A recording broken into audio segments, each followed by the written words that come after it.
Donc nous allons prendre nos Bibles, nous continuons sur notre enseignement.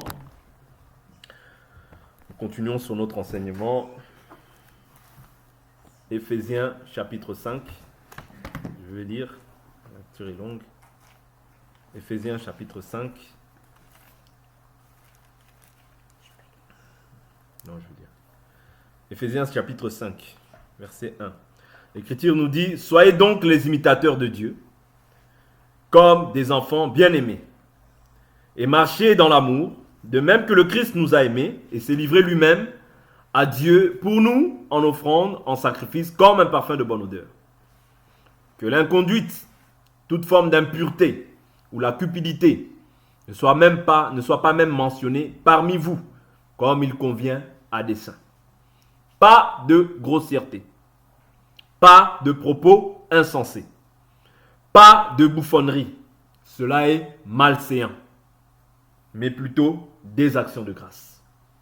Car, sachez-le bien, aucun débauché, impur ou cupide, c'est-à-dire idolâtre, n'a d'héritage dans le royaume de Christ et de Dieu.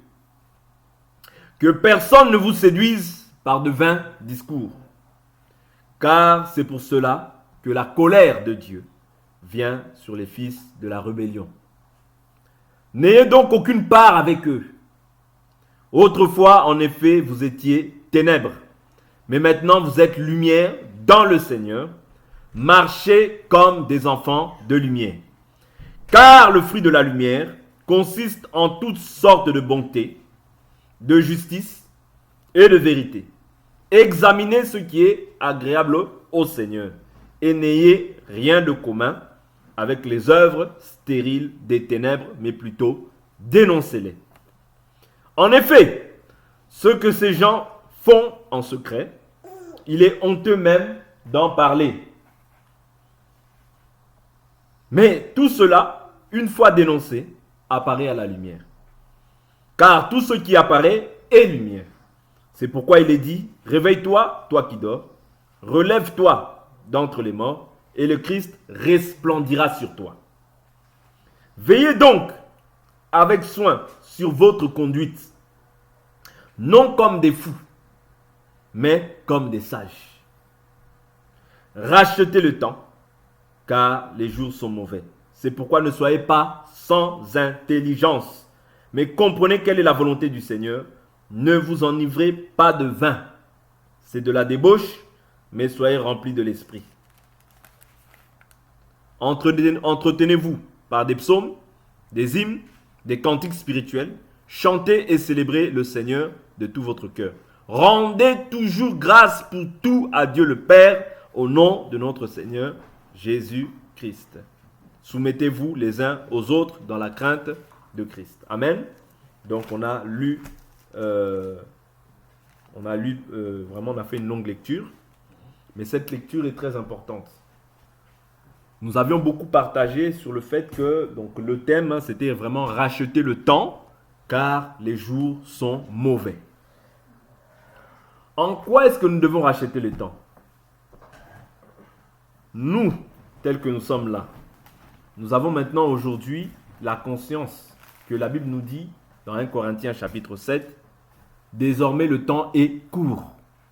Vous comprenez? C'est-à-dire le salut est plus proche de nous que lorsque nous avions cru. Oui. C'est-à-dire que le salut aujourd'hui, tu as cru peut-être il y a 5 ans, 10 ans, donc tu es plus proche du salut. Plus tu avances dans le temps, plus tu t'approches aussi du salut. Il est plus proche de toi que lorsque tu as cru. C'est-à-dire que tu peux mourir, mais ce n'est pas le fait que tu meurs qui est important. C'est de demeurer dans ce salut. Christ peut revenir. Si Christ revient, demeure dans le salut. Comment est-ce que je rachète le temps? En m'efforçant de vivre selon la parole. Voilà pourquoi nous avions vu que la Bible nous dit: soyez les imitateurs de Dieu. Hier, nous avons beaucoup plus parlé sur le fait que nous devons imiter aussi les ministres. Un ministre est celui qui n'a pas de semence, qui donne la parole qui vient de Dieu et qui ne peut pas porter sa propre parole. Parce que s'il fait cela, en cela, il n'imite pas celui qui est son maître, c'est-à-dire Christ. Ouais. Mais si le ministre Je vous ai toujours dit que ceux que nous imitons Dieu dans la personne. Là où je vois que la personne ne n'imite pas Dieu, je n'imite pas. Vous comprenez? C'est-à-dire, j'imite Dieu dans la personne. Dieu, c'est sa parole. Voilà pourquoi nous devons avoir la connaissance de la parole. Vous voyez? L'enseignement que Christ nous a légué par les apôtres, afin de pouvoir les imiter. C'est très important. Et là, la Bible nous fait mention de comment est-ce que nous devons acheter les temps. Déjà, premièrement, en nous aimant les uns les autres. Vous voyez? Parce que le Christ, lui aussi, nous a aimés. Et son amour s'est manifesté en ce qu'il s'est livré pour nous en offrande à la croix. Romains 5,8 dira, en ceci Dieu prouve son amour alors que nous étions encore païens, Christ est mort pour nous. Vous voyez? C'est-à-dire, toi, tu étais encore païen, tu vivais dans le monde comme bon te semblait, mais Christ était mort pour toi, déjà. Parce que si tu as cru aujourd'hui, c'est parce que toi, tu es prédestiné à croire. La grâce était sur toi même lorsque tu étais encore païen. Parce que la grâce, ce n'est pas l'effort de l'homme, mais c'est Dieu qui vient vers l'homme. Contrairement aux religions, les religions de ce monde, bien sûr, quand on parle de religion, on parle de dogmes, vous voyez, des rites, vous voyez, des dogmes, des rites que les gens pratiquent au quotidien. Vous voyez.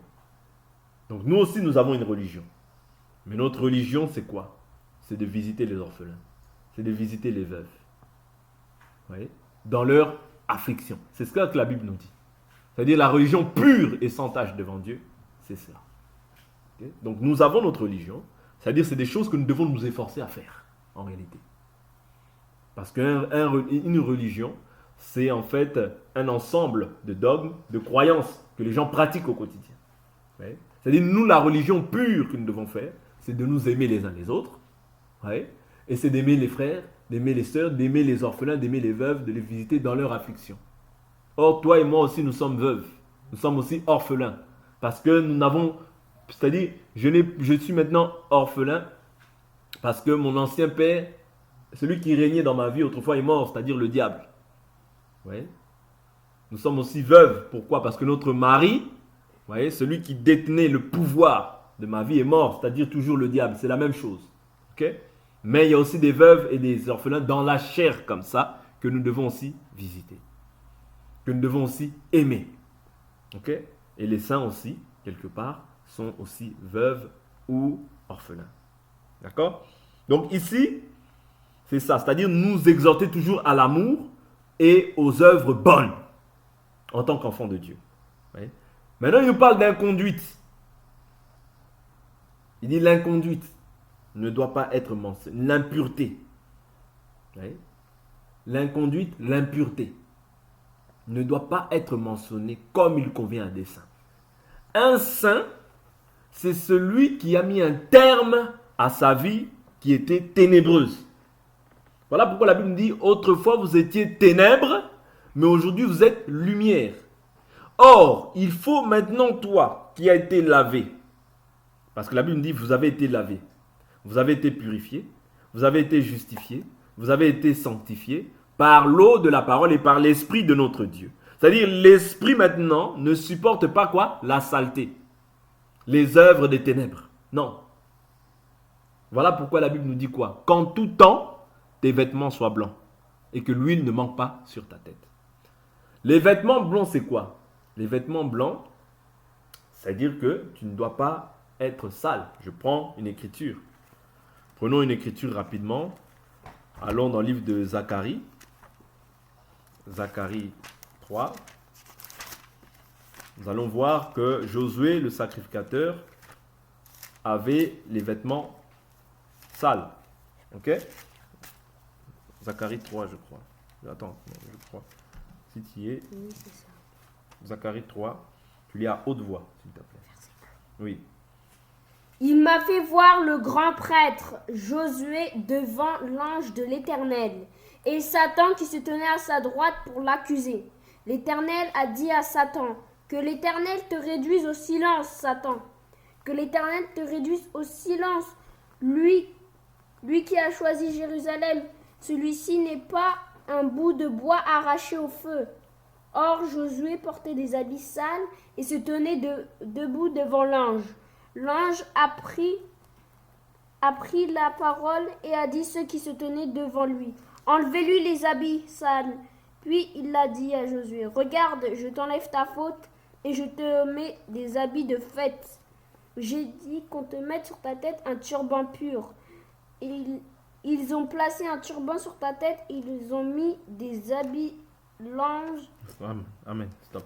Donc ici, il nous dit quoi? Il dit, vois, je t'enlève ta faute pour te revêtir d'habits précieux. Donc on voit que la saleté, ce sont les fautes que nous commettons. Vous comprenez? Parce que il est en vêtements, mais il dit, vois, je t'enlève ta faute. Ouais? C'est-à-dire que la saleté là qui était sur lui, c'était ça, en fait, sa faute. Autrement dit, le péché. Ouais?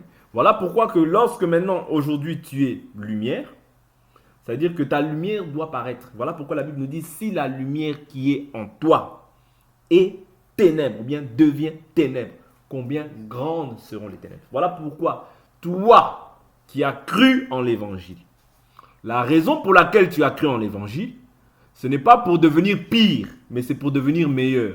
Voilà pourquoi la Bible nous dit même, nous ne nous assemblons pas pour devenir pire, mais pour devenir meilleur. Ça veut dire que quand toi tu es là pour pouvoir m'édifier. Quand moi je suis là pour pouvoir t'édifier, pour te pousser à te perfectionner dans ta foi. Parce que tu as quelque chose de Dieu, j'ai quelque chose de Dieu. C'est-à-dire nous tous ici, nous formons une maison spirituelle. C'est-à-dire quand nous formons une maison spirituelle, nous ne pouvons pas former une maison où les ténèbres règnent. Non. En réalité, nous devons avoir le mal en horreur. Ça veut dire nous condamnons le mal, mais je vous ai toujours dit que nous ne condamnons pas l'individu. Parce que l'individu, ce n'est pas la volonté de Dieu que cette personne-là se détourne de la voie de Dieu. Ce n'est pas la volonté de Dieu que même une seule personne se perde. Parce que Dieu aime jusqu'à la jalousie l'esprit qu'il habite, il a fait régner en nous. Voilà pourquoi nous aussi, nous devons être jaloux les uns des autres. Je ne peux pas accepter que facilement mon frère ou bien que ma soeur se détourne, qu'elle embrasse un faux évangile et que je sois là, je croise les bras. Non! Quand je vois ça, je dois me lever. Hé! Là, tu vas dans un mauvais chemin. Reviens ici. Vous comprenez? C'est ça, veiller les uns sur les autres. Veiller à ce que tu écoutes. Veiller veiller afin de savoir de quoi tu te nourris. Vous voyez? Parce que la nourriture va déterminer aussi ta marche. Est-ce que vous comprenez? C'est la nourriture qui détermine la marche. Si tu te nourris bien, tu marcheras aussi bien. Si tu te nourris mal, tu marcheras aussi mal. Vous voyez? La parole, c'est toute une nourriture. La Bible nous dit, l'homme ne vivra pas de pain seulement, mais de toute parole qui sort de la bouche de Dieu. On comprend par là que la parole que nous enseignons, c'est une nourriture. Mais si cette nourriture-là est tordue, si on tord le sens des Écritures pour notre propre ruine, là, tu prends ce qu'on appelle le chemin étroit, large. Or, prendre la porte large, c'est la perdition.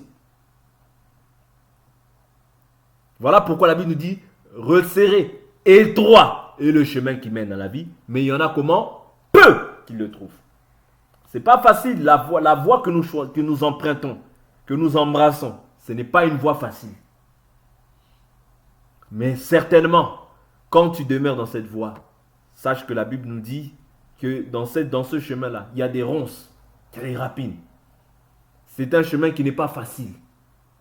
Mais néanmoins, nous sommes déjà plus que vainqueurs. Toi, tu dois t'efforcer, te faire violence, afin de ne pas clocher des deux côtés. Parce que Israël, lorsqu'il ne se positionne pas, il commence à clocher des deux côtés. On ne sait pas si c'est l'Éternel, on ne sait pas si bas les dieux. On ne sait pas si c'est l'Éternel, on ne sait pas si bas les dieux. Pourquoi? Comment est-ce que rentre le doute dans le cœur? Parce que je vous ai toujours dit que de la même manière que tu as cru, de la même manière aussi les vents viendront. Les vents viendront pourquoi? Pour déstabiliser ta foi, pour te troubler, pour t'ébranler en réalité et pour que tu abandonnes la voie que tu as choisie. Parce que le rôle du diable, c'est ça. C'est que tu abandonnes la sainteté pour vivre comme tout le monde. Mais toi, tu n'es pas tout le monde parce que toi, tu as reçu l'esprit supérieur. Tu as reçu l'esprit supérieur. Comme tu as reçu l'esprit supérieur, Ouais. Tu n'es plus, maintenant tu es mis à part pour ton Dieu. Voilà pourquoi tu as de la valeur aux yeux de Dieu. Tu as de la valeur, ne te méprise pas. Là où les gens peuvent se négliger, se dire « Oh, moi je ne suis rien, mon corps c'est rien ». Toi non, toi Dieu veut te garder précieux pour lui. Parce que tu es précieux. Ce qui est rare est cher. Ce qu'on voit partout, ça n'a plus de valeur. Mais ce qui est rare, ce qu'on ne voit pas, c'est cher. C'est ça la valeur.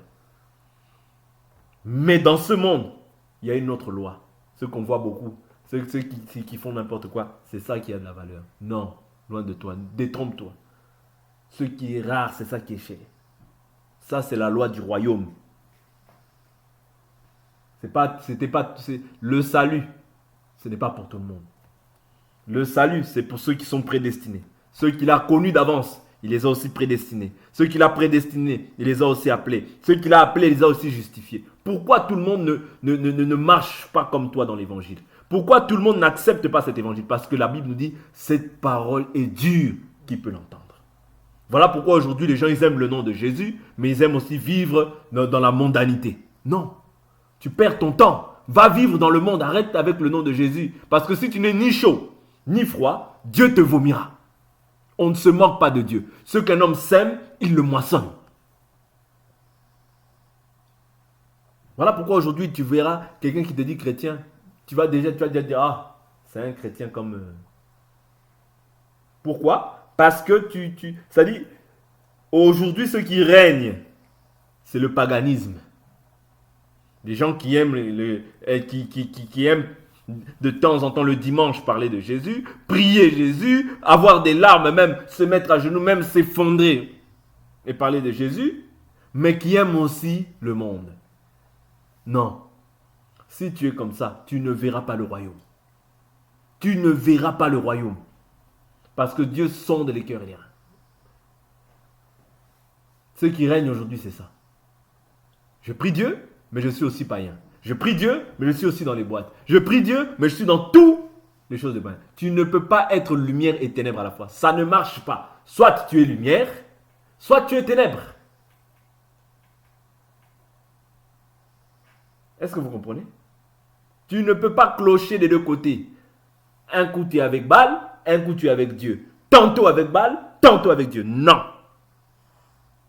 Non. Dieu te vomira. Vous voyez? Parce que l'inconduite, on peut appeler ça aussi comme... C'est un Dieu étranger. C'est un Dieu étranger dans notre marche. Quelqu'un qui se méconduit tout le temps, tout le temps. Quelqu'un qui vit dans l'impureté. Il y a plusieurs sortes d'impureté. Avoir des relations contre nature, c'est une impureté. Il y a des impuretés.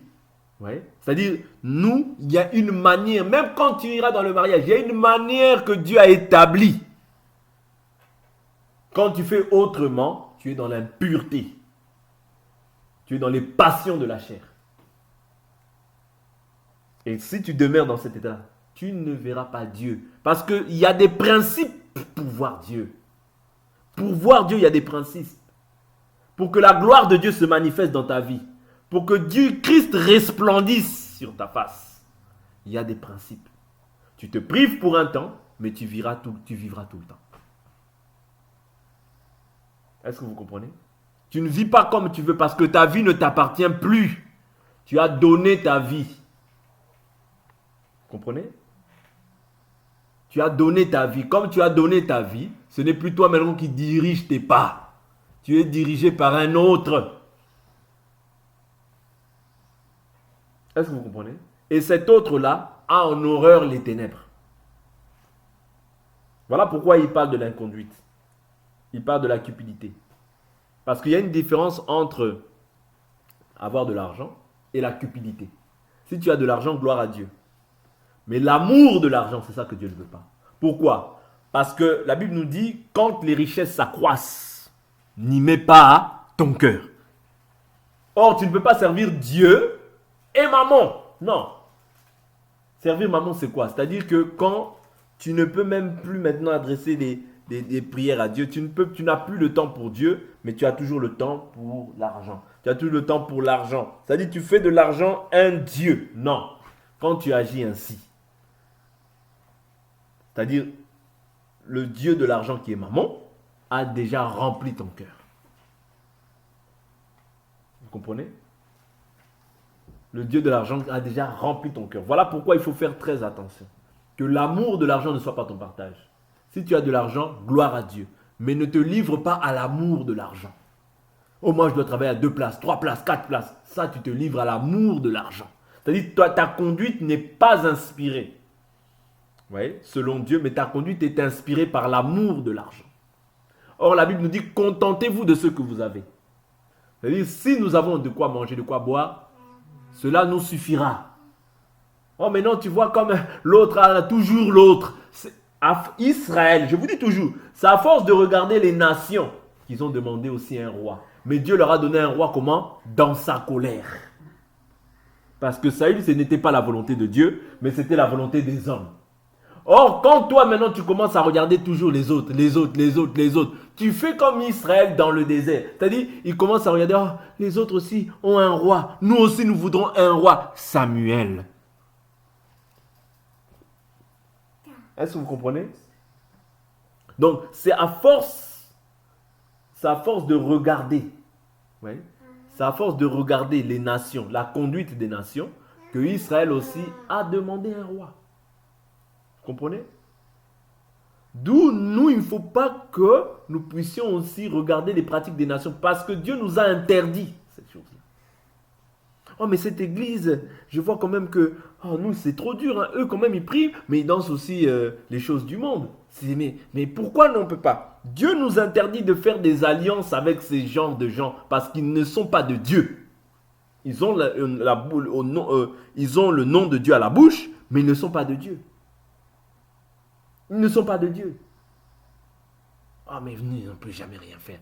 Nous, on fait ce que Dieu... On se limite. C'est-à-dire, nous avons des limites. Parce que nous sommes dans le monde, mais nous ne sommes pas de ce monde. Vous voyez? Parce qu'à force de regarder les pratiques des nations, c'est ces désirs-là qui montent dans ton cœur. Faire comme eux. C'est pourquoi Israël, lorsqu'il s'alliait avec les nations, qu'est-ce qu'ils faisaient? Ils abandonnaient toujours l'Éternel. Comment est-ce qu'on abandonne l'Éternel? Quand on commence à vouloir faire comme les nations. Mais si je mets les pantalons jusqu'à là, qu'est-ce que ça fait? Ça fait quoi? Ouais, on commence à justifier ce que Dieu condamne. Quand tu fais ça, tu es en abomination à l'Éternel. Les ténèbres commencent maintenant à grandir dans ton cœur. Est-ce que vous comprenez? Voilà pourquoi quand nous avons reçu cette parole, c'est afin de vivre selon la parole. C'est vrai, ce n'est pas facile. Mais Dieu te donnera toujours la capacité. Parce que la Bible nous dit, celui qui a commencé en nous une œuvre bonne. C'est-à-dire, cette œuvre-là que nous faisons, c'est une œuvre bonne. Ne vous détrompez pas. Il n'y a rien dans le monde. Ne vous détrompez pas. Il n'y a rien on rate rien. On rate rien.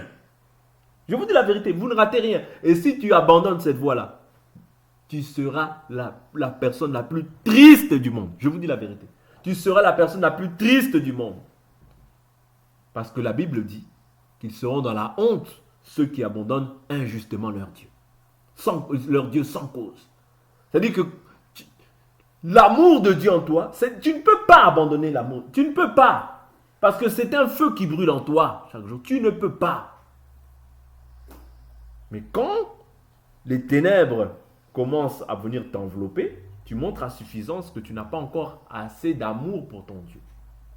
C'est-à-dire quand tu tombes facilement infidèle, vous voyez, c'est-à-dire en prenant les pratiques des nations pour les ramener dans les choses de Dieu, tu démontres à suffisance que je n'ai pas encore assez d'amour pour mon Dieu. Or, tu dois aimer Dieu de tout ton cœur, de toute ton âme, de toute ta pensée, de toute ta force. Mais pour cela, je vous ai toujours dit que pour cela, il y a ce qu'on appelle la piété. La piété, c'est l'observation des règles de la parole. C'est-à-dire, ton amour, plus tu observes la parole, plus tu demeures dans ta présence de Dieu, plus aussi ton amour augmente. La foi augmente, ton amour aussi va augmenter. C'est-à-dire, si ton amour est lié à croiser les bras, tu verras que aussi ton amour va diminuer. Voilà pourquoi la Bible nous dit veillez et priez Pourquoi? Afin de ne pas entrer en tentation. C'est-à-dire que quand tu ne fais pas ces choses-là, la tentation va se manifester. Et la tentation est là pourquoi? Pour te sortir de la voie de Dieu. En réalité, te sortir de l'héritage. Comme David a dit à Saül, ça revient à dire que je quitte mon héritage. Cela revient à dire, va adorer d'autres dieux. C'est-à-dire quand tu quittes l'héritage, tu adores d'autres dieux. Est-ce que vous comprenez? Parce que l'homme est créé pour pouvoir s'attacher à quelque chose. Tu vas t'attacher à quelque chose. Même si tu quittes cette voie-là, tu t'attacheras à quelque chose, mais à quelque chose qui est du néant. À quelque chose qui ne sauve pas. Ouais. À ton travail. Moi, c'est le travail. Moi, c'est mes enfants. Ouais. Tes enfants ne peuvent pas te sauver. Ton travail ne peut pas t'accorder de te sauver. C'est-à-dire le salut, Dieu l'a placé dans sa parole en Christ Jésus. C'est-à-dire au dehors de cette voie, c'est le mensonge, c'est les démons, c'est l'idolâtrie, c'est tout ce que... C'est-à-dire tu vas t'attacher à l'argent, mais l'argent, la Bible nous dit quoi? La cupidité, c'est une idolâtrie. Or, les idolâtres n'hériteront pas le royaume des cieux. Est-ce que vous comprenez? Voilà pourquoi je vous dis que quand tu abandonnes l'héritage, c'est pour t'attacher à d'autres dieux. Est-ce que vous comprenez? C'est-à-dire Dieu maintenant place la cupidité, ou bien l'amour de l'argent, comme une idolâtrie. Voilà pourquoi je dis que quand tu quittes cette voie, c'est pour t'attacher aussi à quelque chose d'autre. Mais quelque chose qui ne sauve pas. C'est-à-dire entre toi et le marabout qui est là, vous aurez le même sort. Parce que toi, tu as une idole dans ton cœur qui est invisible. Quand on te voit, ah mais non, moi je travaille à Carrefour, je travaille aussi à l'hôpital, mais je travaille aussi là-bas. Oh. Mais je crains Dieu des lèvres, mais dans mon comportement, je manifeste autre chose. Tu ne seras pas sauvé. Voilà pourquoi je vous avais fait un enseignement où je vous disais que les églises paganisées ne seront pas sauvées. Ouais. Les gens qui n'observent pas la doctrine dans la conformité ne seront pas sauvés. Pourquoi? Parce que la manière dont ils célèbrent leur culte n'est pas agréable au Seigneur. Même s'ils disent Jésus, ils ne seront pas sauvés. Parce que Dieu, c'est l'observation des règles, des commandements, du iota, de la virgule, toutes ces choses-là, c'est ça Dieu. C'est-à-dire lorsqu'on n'observe plus la parole dans son entièreté, ton salut est compromis. C'est ce que Paul dit et que je vous exhorte toujours que je vous exhorte souvent sur ce verset-là. Je vous rappelle l'évangile que je vous ai annoncé, que vous avez reçu et par lequel vous êtes sauvés. Là, il mentionne 3 choses. Mais il dit si, maintenant il met la condition. Vous voyez, il y a une condition. Si vous le retenez dans les termes dans lesquels je vous l'ai enseigné. Autrement, vous aurez cru en vain. C'est dommage que de t'être sacrifié. C'est dommage que d'avoir pris des temps dans la prière, des temps d'écouter cette parole et qu'à la fin, le Seigneur te dit, je ne te connais pas. Voilà pourquoi si tu crois bien. Ne crois pas comme tout le monde. Crois bien. Parce que quand tu crois bien, tu as l'assurance du salut. Mais quand tu ne crois pas bien, ton salut est compromis. Voilà pourquoi quand tu crois bien. Ne sois pas quelqu'un qui croit à 90. Je vous ai toujours dit que c'est le seul diplôme. Si tu as 99,9999 sur 100, tu as échoué. Tu as échoué pourquoi? Parce que il y a un modèle. Toi, tu fais simplement respecter le modèle. Tu fais seulement respecter. C'est-à-dire, toi, ta part se limite. Ta justice sera d'observer la parole du Seigneur. C'est ça ta justice. Oui. C'est-à-dire, dès lors où tu sors de cela, tu perds la justice. Oui. Tu n'es plus juste aux yeux de Dieu. Oui. Voilà pourquoi il est très important que toi et moi, nous puissions nous efforcer par le Saint-Esprit à garder cette parole. Et à faire en sorte que tout ce qui est ténèbres en nous, que nous puissions nous décharger de cela auprès du Seigneur. La Bible dit, déchargez-vous sur lui de tous vos soucis. Prends soin de vos âmes. Il n'est pas trop tard. Si même dans ton cœur tu ressens, si même cette parole tu ressens dans ton cœur qu'il y a quelque chose encore qui te dérange, repens-toi. Repens-toi parce que Dieu attend la repentance. Dieu attend ta repentance.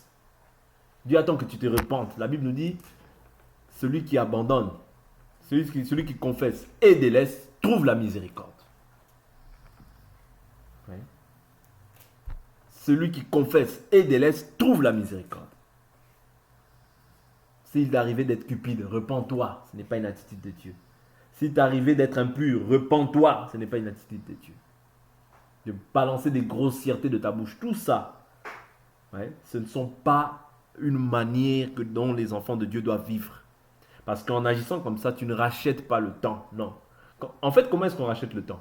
En s'éloignant des ténèbres. Plus tu t'éloignes des ténèbres, plus tu rachètes le temps. Parce que lorsqu'il nous dit racheter le temps, lorsque nous voyons au-dessus, qu'est-ce qu'il a mentionné? Il a mentionné toutes les œuvres qui sont liées à la chair ou bien aux œuvres des ténèbres. C'est-à-dire, autrefois, tu vivais comme ça. Mais comment est-ce que maintenant tu rachètes le temps? En t'éloignant de toute œuvre ténébreuse. Tout ce que tu affectionnais autrefois selon la chair et qui déplaisait à Dieu. Ouais, qui déplaisait à Dieu. Parce que c'est les fils de la rébellion qui agissaient ainsi. Toi, maintenant, Dieu ne veut plus te voir étant fils de la rébellion, mais étant fils du royaume. Étant fils du royaume, tu dois marcher comme un enfant de Dieu. Ouais. Or, un enfant de Dieu a des règles, a des limites. Oui, mais lui, il fait ça, pourquoi pas moi? Ah oui, ils ont de la chance. Non, ce n'est pas de la chance, c'est une malédiction. C'est une malédiction. Parce que quand tu n'observes pas les lois de Dieu, tu es maudit. Tu es maudit. Oh, mais ils ont quand même de l'argent. Comment ils peuvent être maudits parce qu'ils ont de l'argent? Donc, on t'a dit que la malédiction, c'était parce que tu avais l'argent.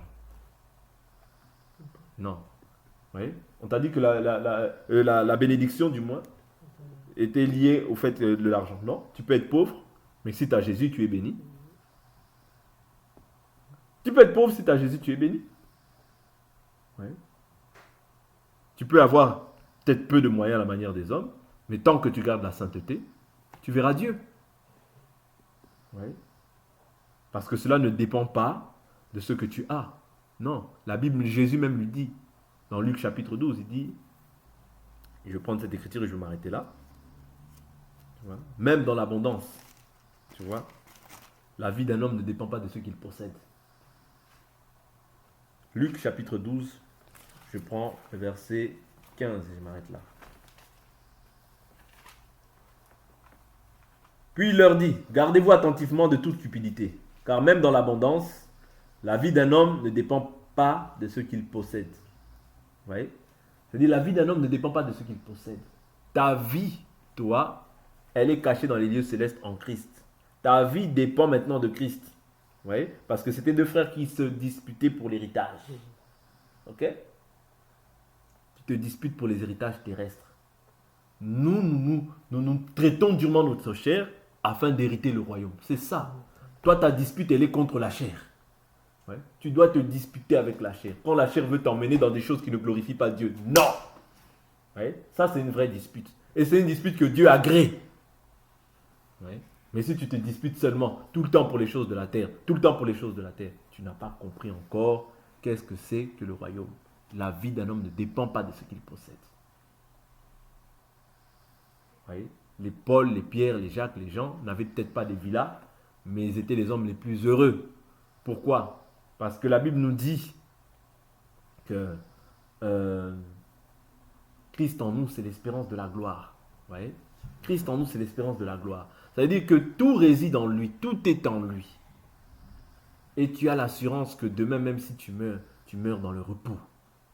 Mais quand tu meurs comblé de joie, comblé de désir, comme tu as pu l'avoir peut-être sur la terre, mais nous avons vu la fin de Lazare et du pauvre. Vous voyez? Donc, soyons vigilants et restons attachés à ce qui est important. Et rachetons le temps, car les jours sont mauvais.